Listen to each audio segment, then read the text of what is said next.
Hello, and thank you for joining us this New Year's Eve. I'm Sarah Horbacewicz here with Chief Meteorologist Tom Brannon. Hello there. Now, Tom, a lot of people are watching this, getting ready to make their plans for New Year's Eve tonight. What do they need to know weather-wise before they head out the door? Well, they need to know there's not going to be any issues weather-wise outside. Skies cleared off a bit tonight, or really this afternoon, and tonight we should see a few stars. Tomorrow, some sunshine. Here's what radar satellite composite looks like.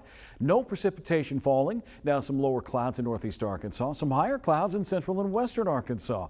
Temperatures are not bad. 55 here in Little Rock, a little cooler to the north and a little milder to the south. We did happen to make it to 64 today. We'll fall back into the lower 50s tonight. I would take a jacket with me tonight if you're going to be out and about. Just be careful out there. And if you're dining out or just hanging out, going to be the P word, party word. Yeah, you're going to be doing that tonight. Just be careful and look for those numbers in the 50s under partly cloudy to mostly cloudy skies.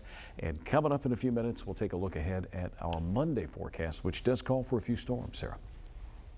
All right, thank you, Tom. Now, this morning, the Vatican announced that Pope Emeritus Benedict XVI has died at the age of 95. The former pope passed away today at a monastery in Vatican City. The pontiff resigned in 2013, a nearly unprecedented move in papal history. It was the first time a pope had stepped down in nearly 600 years.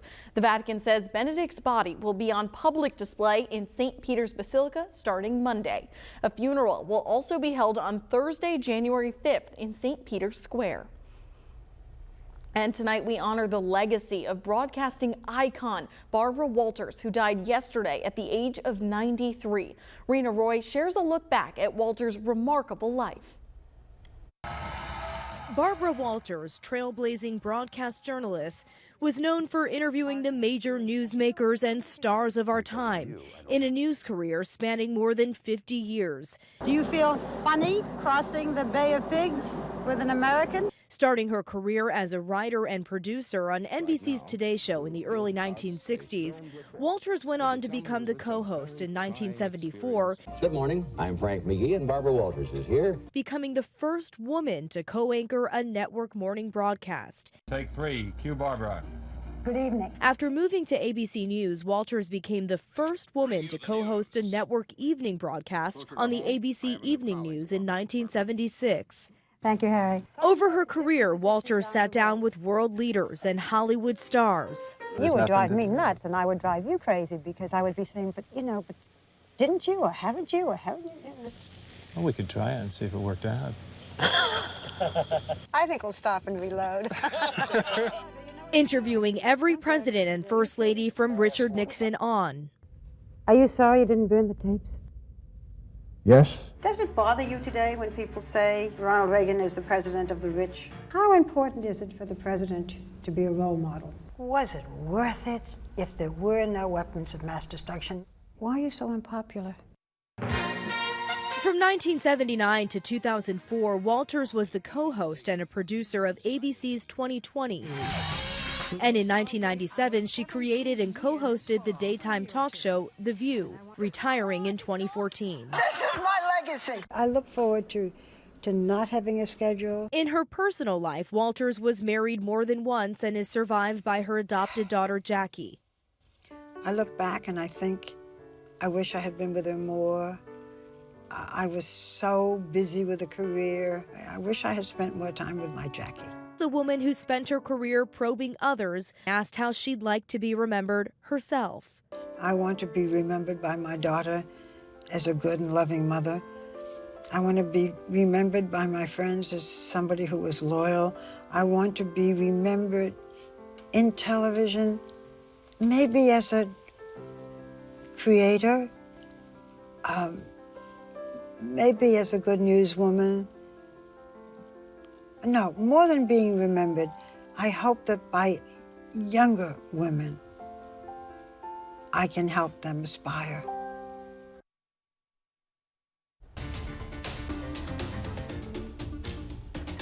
In a THV 11 update tonight, an arrest has been made in a Pulaski County shooting. Lowry is being charged with capital murder for the killing of Frank Lloyd. Friday afternoon, officers found Lloyd with injuries on Tony Road, a side street in Sweet Home. He later died at the hospital.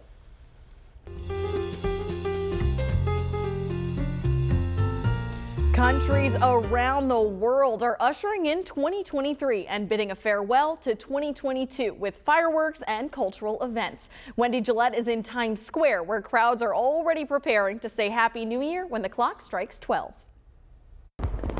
Fireworks exploded over Sydney's world-famous Opera House and Harbour Bridge as Australia welcomed 2023 with gusto. More than 1 million revelers crowded along the waterfront for a celebration focusing on themes of diversity and inclusion. In Thailand, a colorful display filled the skies over Bangkok, while Hong Kong put on a spectacular show over the city's harbor. In war-torn Ukraine, children and their parents celebrated underground Saturday in the relative safety of the subway in the city of Kharkiv. And despite rainy weather, crowds gathered throughout the day in New York's Times Square, known as the crossroads of the world. It's rainy, so all my shoes and socks are wet.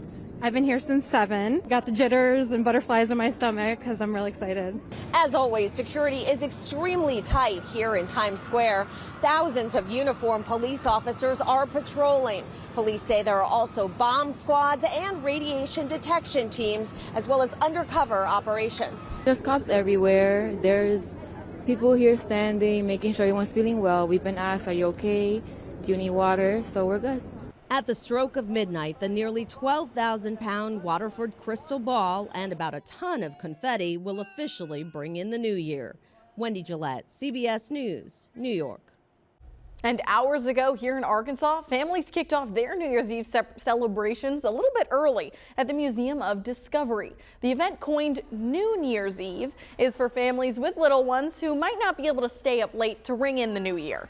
Museum staff gave out noisemakers and glow-in-the-dark party favors for the celebration that ended with a countdown to noon, marked with the creation of a big nitrogen cloud.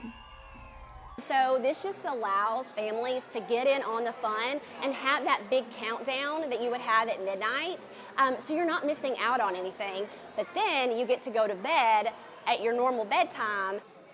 New Year's Eve has been an annual event at the Museum of Discovery since 2016. You gotta love the science and the fun for the families. Tonight, people across Central Arkansas are ringing in the new year with events in Little Rock, Hot Springs, Benton, Bryant, Conway, and a whole lot more. And we've actually made a list of all the events near you. All you have to do is text 2023 to 501-376-1111, and we'll send the link straight to your phone. Again, just text the year 2023 to 501-376-1111. With celebrations underway across the state, there are options if you want to celebrate sober tonight. Creating that option is a top priority for one Arkansas faith-based organization. Level Up Recovery, a program helping people battling addiction, is hosting their own free sober New Year's Eve event. They're hoping to offer a safe space to usher in the new year together. Brittany Boyce says those battling addiction might be alone and possibly easily influenced around the new year. So she's hoping tonight's event will inspire someone to stay sober and even kick the habit. If you messed up today, if you messed up yesterday, we want you in here with us so we can love on you, because there is a new version of yourself and we just want to help you get there. The event starts at 7 o'clock, so in just under an hour, and will end at midnight. This is happening at the Maumelle Event Center in North Little Rock. Royce wants to stress that this is a sober event, so no alcohol will be served. All right, tonight we are celebrating the start of a new year, but does that really happen all over the world? Our Verified team will have the answer for you in about 7 minutes. But first, we're going to take a quick check-in with Tom Brannon. Tom? Yeah, tonight no worries. Tomorrow, partly sunny skies and mild conditions. It's Monday that we have to be concerned about. We'll take a look at that forecast in just a moment.